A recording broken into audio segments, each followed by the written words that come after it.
미래엔 언매 1단원 언어와 매체의 본질 첫 단원이죠. 언어와 매체라는 새로운 과목에서 언어와 매체의 본질에 대해서 배울 거예요. 첫 번째 단원 언어와 국어, 두 번째 매체의 유형과 매체 언어라고 해서 매체의 특성에 대해서 배울 거예요. 대담원 핵심 역량이라고 해서 딱히 볼 건 없고요. 10페이지 넘어갈게요. 화면을 확대해보고 시작해봅시다.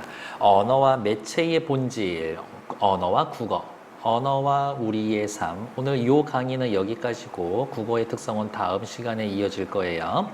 언어와 사고, 언어와 사고, 사회 문화가 어떠한 관련이 있는지 살펴보면서 일단 전제가 있죠. 언어와 사고, 사회 문화는 영향이 있습니다. 관련이 있습니다. 미리 이야기하면 서로 영향을 주고받을 거예요. 언어의 특성을 이해하고 국어의 언어적 특성과 세계 속 한국어의 위상을 살펴보며 세계어로서의 한국어의 특징을 탐구합니다. 한국어 만세! 야호! 두 번째, 매체의 유형과 매체 언어, 매체의 유형과 특성에 대해서 배울 거고요. 현대 사회에서 매체 언어의 복합 양식적 특성과 이 말 낯설죠? 매체 언어의 복합 양식적 특성과 매체의 의미 생산 및 전달 방식의 특성을 이해하고 일상생활에서 이것을 활용할 겁니다. 매체에는 이런 특징이 있는데 니들 이런 상황에서 요래요래 잘 써야지. 그러려면 특징을 알아두어야 한다.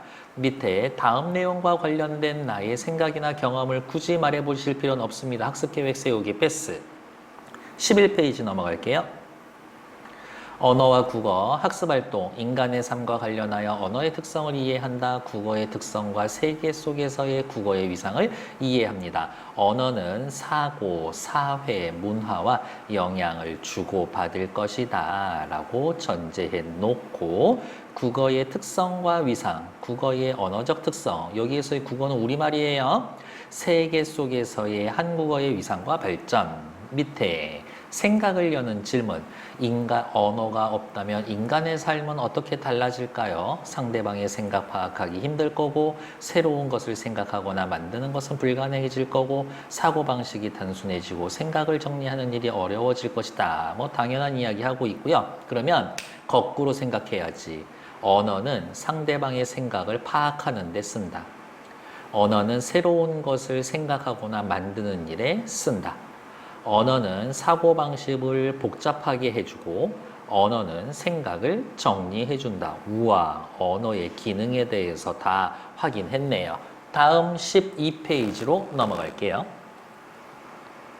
언어와 사고, 사회 문화. 언어의 개념, 도대체 언어가 뭐예요? 인간이 생각과 느낌을 나타내는 데 사용하는 생각과 느낌을 나타내는 데 사용하는 음성 문자 등 기호체계. 인간을 인간답게 합니다.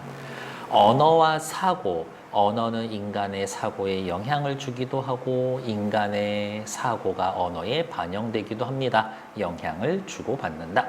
사례, 언어가 인간의 사고에, 인간의 사고가 언어에, 언어가 인간의 사고에 영향을 줍니다. 고운 말을 사용하면 마음도 고와진다. 파랑과 초록을 구분하는 단어가 없으면 실제로 구별을 못한다. 사고가 언어에 반영됩니다. 여기저기 가까운 거 먼저, 국내외 가까운 거 먼저, 말하는 사람과 가까운 곳을 우선시로 우선 인식하기 때문에 그런 말이 나오는 거다. 언어와 사회, 인간은 언어를 사용하여 다른 사람과 관계를 맺고 문제를 해결하며 살아간다. 인간이 사회를 구성하고 유지하며 발전하게 하는 수단, 사회의 모습을 반영합니다. 사례로 언어는 지역마다 다르게 나타나기도 하고요. 시대, 나이, 성별, 계층, 직업 등에 따라 언어가 조금씩 다르게 나타납니다. 그러한 언어를 통해 조금씩 다른 언어를 통해 관계를 맺고 문제를 해결한다. 사회를 구성하고 유지 발전하게 한다. 사회의 모습을 반영하게 해줍니다. 이런 것들은 뭐 유행어 정도에 해당되는 말이겠죠. 언어와 문화. 언어는 그 언어를 사용하는 사람들의 문화를 반영한다. 문화를 발전시키고 유지하고 그 자체로서도 문화다. 언어는 문화 그 자체이기도 하고 언어가 문화를 반영합니다. 요렇게 가는 거고 요렇게 갈 수도 있고 사례, 우리말, 영어의 rice에 해당되는 말이 와, 우리는 엄청 많이 분화되어 있어요. 왜? 쌀을 주식으로 하는 문화에서 살고 있으니까. 성별, 손이 손 아래를 구별한 친족 어휘가 발달해 있습니다. 혈연을 중시 여기고 있으니까. 이누이트족은 눈, 스노우를 나타내는 어휘, 흰색을 나타내는 어휘가 많아요. 왜? 눈이 많이 오는 지역에 문화가 반영됐고 오스트레일리아 원주민은 모래와 관련된 언어가 많아요. 왜? 사면이 바다인 문화가 반영되어 있기 때문에 12페이지에서 이야기하고 싶은 건 언어는 사고, 사회, 문화와 영향을 줍니다. 이거고요. 12페이지에서의 문제 나오려면 문제 유형은 하나밖에 없어요. 이러한 사례를 통해 언어와 사회는 관계가 있다. 이러한 사례를 통해 언어는 어디가 있냐? 언어는 문화와 관련이 있다. 이런 식으로 언어와 사고의 사례, 언어와 사회의 관계의 사례, 언어와 문화의 관계의 사례를 섞어 놓을 것이다. 그러니까 요 세 가지를 사례가 헷갈리거나 섞이지 않을 정도로만 구분해서 외워 놓으시면 될 것 같네요. 굳이 외워 놓을 것도 없어요. 구분만 하시면 되니까 13페이지 넘어갈게요. 국어의 특징, 여기에서부터는 이제 본격적으로 좀 외우는 아이들이 많이 나오죠. 자, 한번 외울 것들 있는지 살펴봅시다. 뒤에서 또 나올 내용들이니까 굳이 지금 외워놓으시려고 하진 않아도 돼요. 국어의 의문적 특성, 의문이라는 건 2단원에서 나올 거지만 뜻을 구별하는 소리의 가장 작은 단위다. 소리의 최소 단위다. 첫 번째, 국어는 우리말 예사소리, 된소리, 거센소리가 서로 대립합니다. 예사소리, 된소리, 거센소리, 즈처럼 영어, 독일어, 프랑스어와 같은 대부분 서양인들은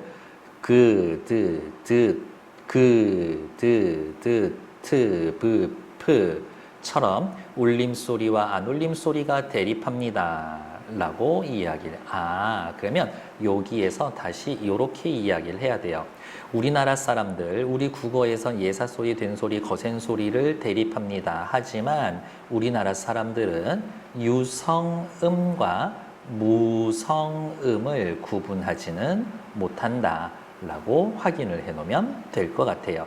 드가 아니라요. 여기 크네요. 교과서에 오타가 있었어요. 다음, 마찰은 스에 해당되는 자음이 없다. 발음 괜찮았죠?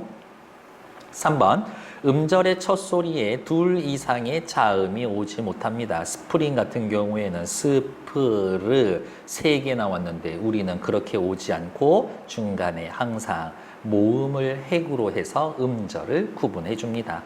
국어 어휘의 특성, 국어의 어휘는 고유어, 한자어, 외래어로 나뉘는데 사실상 한자어가 제일 많고 그 다음 고유어, 그 다음 외래어 요 순서로 많습니다.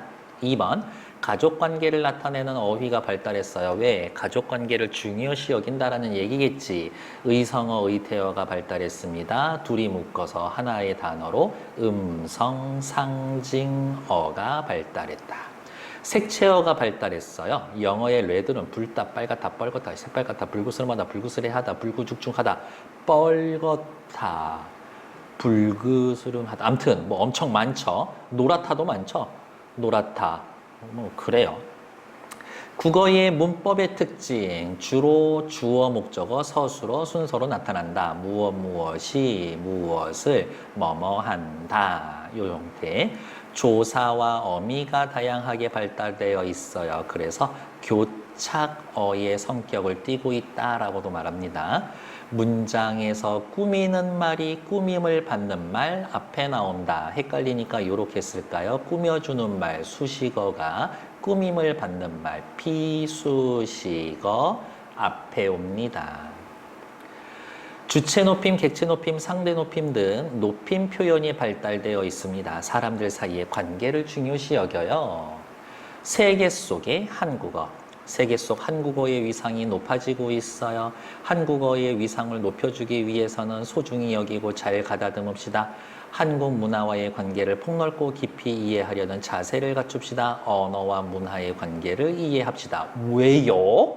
문화와 언어는 서로 연관을 지고 있으니까. 14페이지 넘어가기 전에 영상 잠시 정지해두고 12, 13페이지 읽고 넘어오세요. 저는 넘어가서 기다리고 있을게요.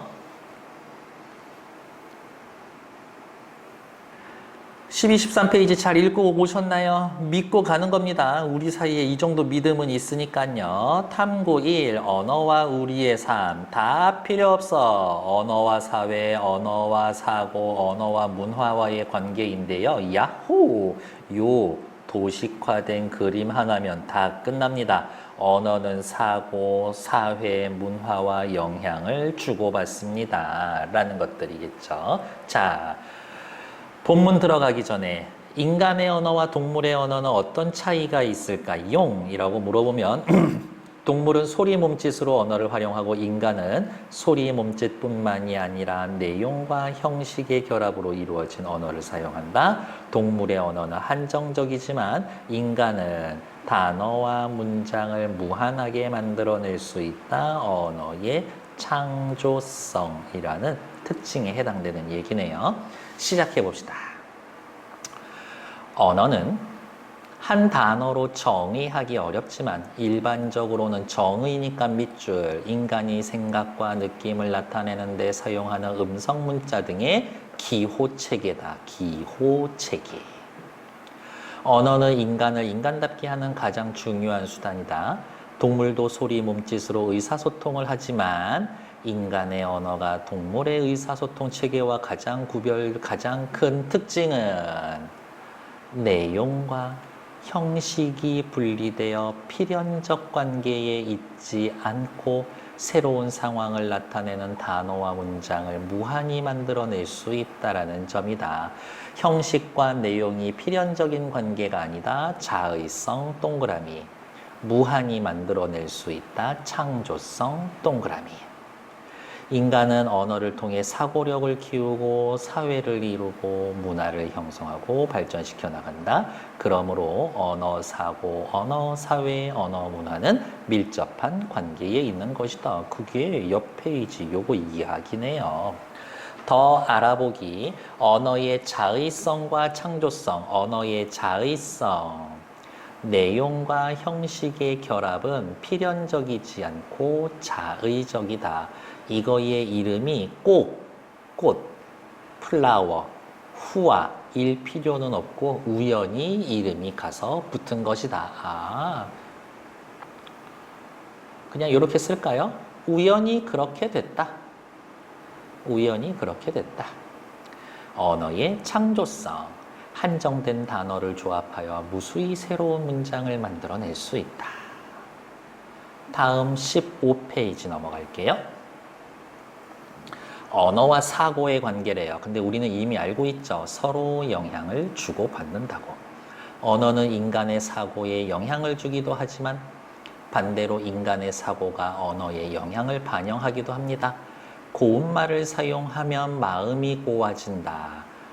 언어가 사고에 영향을 주는 거죠. 언어가 사고에 영향을 주는 거고, 여기저기 국내외 같은 말은 어떻게 말하는 사람 중심으로 표현하고자 하는 사고가 언어에 반영이 된 것, 사고가 언어에 반영되어 있다. 그거의 예를 찾으세요.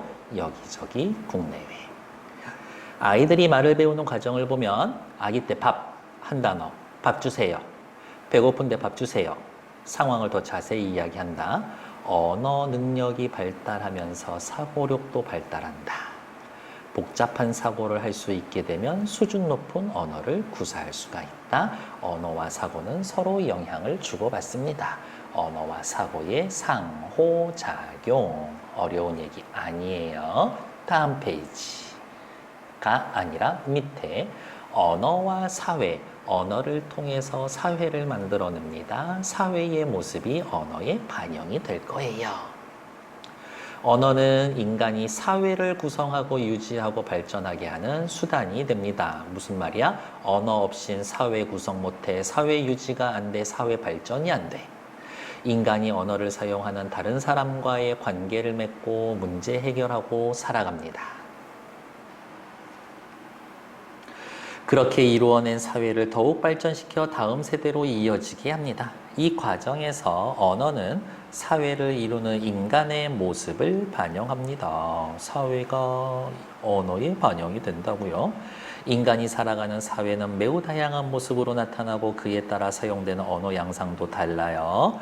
언어는 지역에 따라 다르게 나타나기도 하는데 부추는 정구지, 졸, 솔, 분추, 쉐우리, 염지 등 다양한 이름으로 불립니다. 지역에 따라 언어가 달라요. 요거는 부추에 대한 어떻게 예를 들어 예시가 쓰여져 있는 단락이고 얘네들은 사회방언이 아니라 지역방언이다 라고 합시다.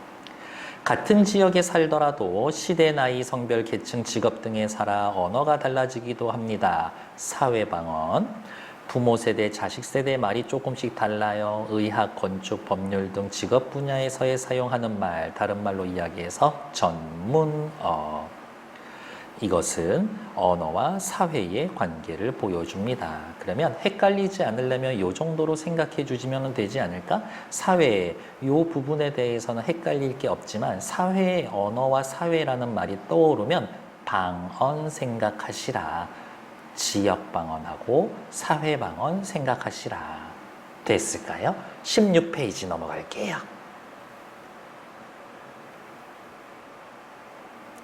이제 세 번째 뭐 하면 돼요? 언어와 문화의 관계에 대해서 이야기하면 되죠. 언어는 그 언어를 사용하는 사람들의 정신, 곧 문화를 반영합니다. 문화를 반영하여 나라마다 형제자매를 나타내는 어휘를 살펴보면 우리말은 성별 따지고요. 손위, 손아래 따르지고요. 부르는 사람 성별도 구별해서 성별, 남녀, 손위, 손아래, 부르는 사람의 성별. 경우의 수잖아요. 2 곱하기 2 곱하기 2, 총 8개 이상의 어휘로 나타냅니다. 영어는 성별만 구별하는데 말레이어는 한 개의 어휘로만 나타내는데 이것은 왜 그렇다? 남녀 상하 관계를 뚜렷이 구분해서 격식을 차리는 우리 문화를 반영한 것이다.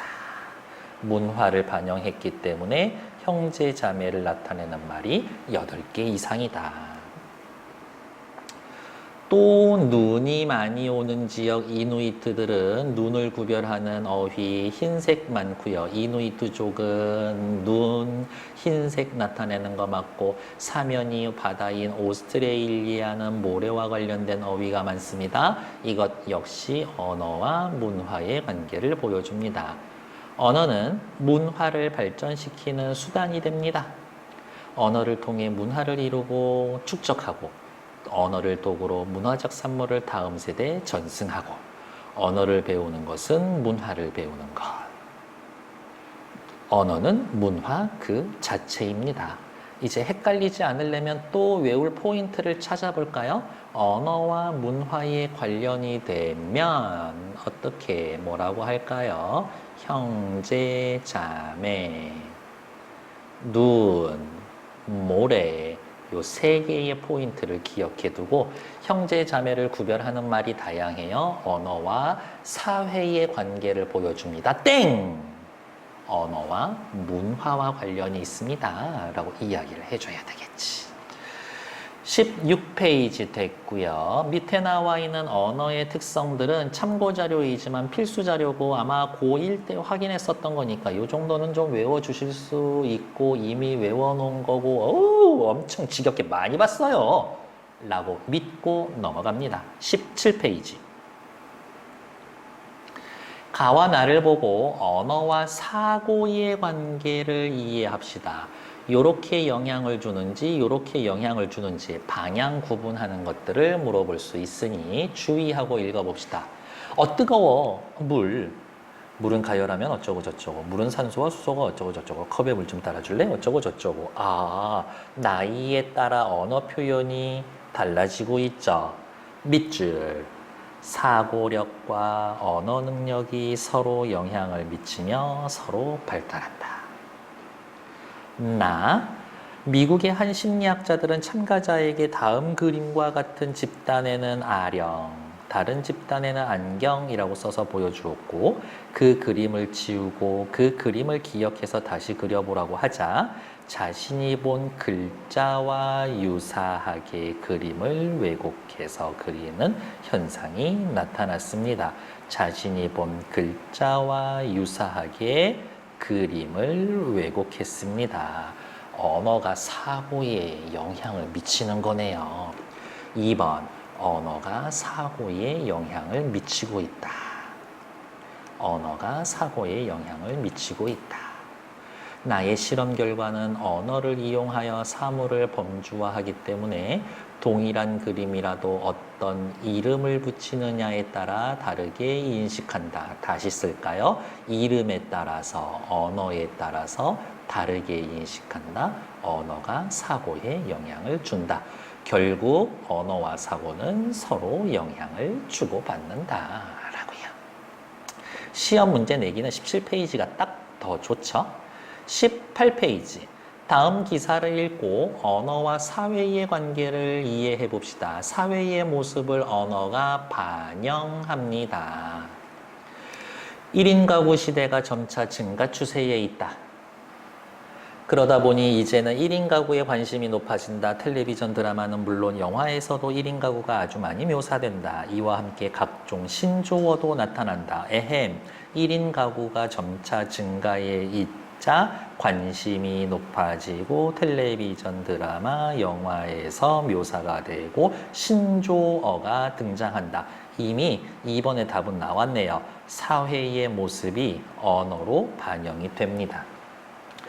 무언가를 혼자 먹는 사람을 혼조, 혼자 밥 먹는 사람 혼밥족, 혼행족, 혼캠족 등의 신조어가 등장했고 편의점 도시락 식사 편도족, 햄버거 같은 즉석 음식 배달한 데를 벅세권. 이거는 그런가? 벅세권이면 어디야? 스타벅스 이야기하는 거 아닌가? 네, 아무튼 모두 1인 가구 시대를 반영한 신조어다. 또 포인트가 나왔네요. 1인 가구 시대를 반영한 신조어다. 1인 가구 사회를 반영한 언어다. 이처럼 1인 가구가 증가하는 것은 혼자 사는 것이 편해서라고만 생각하기 쉽지만 사회 경제적 요인이 큽니다. 1인 가구의 급증 원인이 뭐라란간 질문에 고용 및 경제 여건 악화, 개인주의 심화, 고용 불안 및 경제 여건 악화로 인해 혼자 사는 것이 편하다고 하는 사람의 생각이 증가한 겁니다. 요 밑에 부분은 언어와 사회의 그 관계하고는 관련이 없어서 날리셔도 상관이 없겠네요. 1번, 이 기사의 단어에 제시된 단어들은 우리 사회의 어떤 모습을 보여줍니까? 단어가 사회의 어떤 모습을 보여줍니까? 사회의 모습을 단어가 보여줍니다. 1인 가구 증가하고 개인주의가 짙어지는 사회의 모습. 2번, 다음 자료를 참고하여 언어와 사회의 관계를 보여주는 유형별로 더 찾아봅시다. 청소부, 파출부, 보모라고 해서 그에 대한 인식이 좋지 않고 나빴었지만 환경미화원, 가사도우미, 보육사, 육아도우미처럼 인식이 변했습니다. 직업에 대한 인식이 변화해서 그들을 높여주는 의미의 단어를 쓰기 시작했습니다. 골뱅이가 강원도 가면 고둥 다슬기, 달팽이, 강원도, 경상도, 함경도 가면 달팽이, 강원도 가면 우렁이 이렇다라고 이야기하고요. 지역 차이, 지역 방언이라고 하면 되겠고 직업에 따른 전문 용어, 의학 용어로 요러요러한 애들이 있습니다. 얘네들은 사회 방언. 조금 더 자세히 이야기하자면 의학 용어는 전문어휘에 해당이 됩니다. 라고 확인해 놓으시면 되겠죠. 19페이지로 넘어갈게요. 언어와 문화의 관계에 대해서 생각해 봅시다. 그래요. 생각해 보기 전에 이미 알고 있지만 그래도 한번 읽어는 봅시다. 예쁘게 밑줄 그을게요. 설명문이고요. 뭔가 예를 들어 볼 겁니다. 쌀을 부르는 다양한 명칭이 있어요. 한국어와 영어의 예를 들어 예시, 우리 민족에게 밥이 지니는 의미를 효과적으로 보여줍니다. 시작해 볼게요. 영어의 라이스는 꽤 불친절한 단어다. 하나의 단어에 벼, 쌀, 밥 전부 다 들어가 있으니까. 갈무리 잘 정리해서 모아놓은 나달 중 실 한 놈을 잘 말려 겨울을 난 후 싹을 틔워 못자리에 부으면 적당하게 길이가 자라면 모. 애벌 두벌 세벌 김을 매며 잘 키우면 벼. 가을에 알곡이 누렇게 익어 이삭이 숙일 때쯤 베어서 나달을 털어내면 벼. 방앗간에서 왕겨 껍질을 벗겨내고 현미가 되고 몇 차례 더 벗겨내면 백미가 되는데 이거 쌀. 쌀을 물에 안쳐서 불 때다가 뜸들이면 밥. 그러니까 영어의 라이스라고 하는 하나의 단어는 우리나라에서 모, 벼, 쌀, 밥 세세히 분화되어 있는데 영어에서는 그저 라이스일 뿐. 왜? 걔네들 쌀 잘 안 먹으니까. 삼시세끼 밥을 먹지 않는 사람들이 사용하는 영어를 탓할 게 아니라 야호! 밥에 대한 우리의 애착을 다시 볼 것이다. 그래요. 저도 사실 밥이 제일 맛있어요. 요리를 하다와 마찬가지로 밥을 하다라고 하지만 우리는 역시 밥은 지어야 돼. 빌드, 메이크 말고 빌드. 그저 만들다라는 동사를 쓰면 되지만 음식은 만들지만 밥은 만들면 안 돼. 밥은 지어야 돼. 근데 보통 짓다라는 동사는요. 무엇을? 집을 짓다, 옷을 짓다, 짝을 짓다, 농사 짓다, 매듭 짓다, 이름 짓다, 죄를 짓다의 목적어를 삼아 만들다보다 좁은 영역에서에 쓰지만 언제? 중요한 대상에 쓴다. 그러니까 이렇게 생각해야 되겠네요. 밥을 짓는다. 밥은 중요한 대상이다. 밥도 짓다를 쓰니 밥이 우리의 삶에서 얼마나 중요한지 가늠할 수 있어요. 뜸 들이는 거. 여러분들 뭐 뜸 들이는 거 있어요? 라면 뜸 들이나? 아니잖아요. 뜸은 밥을 지을 때만 활용하는 독특한 조림법인데 그 뜸이 일상에서 뜸 들이다. 우와. 밥에만 딱 쓰이는 하나의 단어가 들어간 표현이 너무 일상적으로 쓰이고 있어. 밥의 중요성을 일깨워준다. 밥이 얼마나 큰 비중인지. 우리에게 밥은 그저 음식 중에 하나가 아니라 음식 전체를 가리키기도 합니다. 밥은 먹고 다니냐? 이거지. 밥이 있어야 국과 찌개가 있고 반찬이 의미가 있어요. 밥이 밥상의 중심입니다. 밥은 음식 전체를 의미하게 되었습니다. 밥은 우리 삶의 원천이자 음식의 출발점이에요. 1번 모, 벽, 쌀이 무엇인지는 위에 전부 다 나와 있으니까요. 패스. 영어의 라이스에 해당되는 말이 우리말에 다양하게 나타나는 이유는 무엇? 쌀을 주식으로 하는 음식 문화, 벼를 경작하는 농경 문화가 발달했어. 벼를 키우는 과정과 밥 짓는 과정에 따라 동일 대상을 다르게 부르는 명칭이 분화한 거지. 두 줄 중에 역시 한 군데만 체크하라면 위에 줄에만 체크해놓으면 되겠네요. 다음 시간에 국어의 특징에 대해서 할 건데요. 역시 숙제는 옆에 있는 곱살이 문제 풀어놓는 거, 그 다음 단원에 있는 국어의 특성 읽어오기, 이게 숙제가 되겠네요. 수고하셨고, 국어의 특징은 오늘 배운 것보다 외울 것들이 훨씬 많으니까 예습 필수, 복습은 당연. 수고하셨고요. 다음 시간에 만나요. 안녕!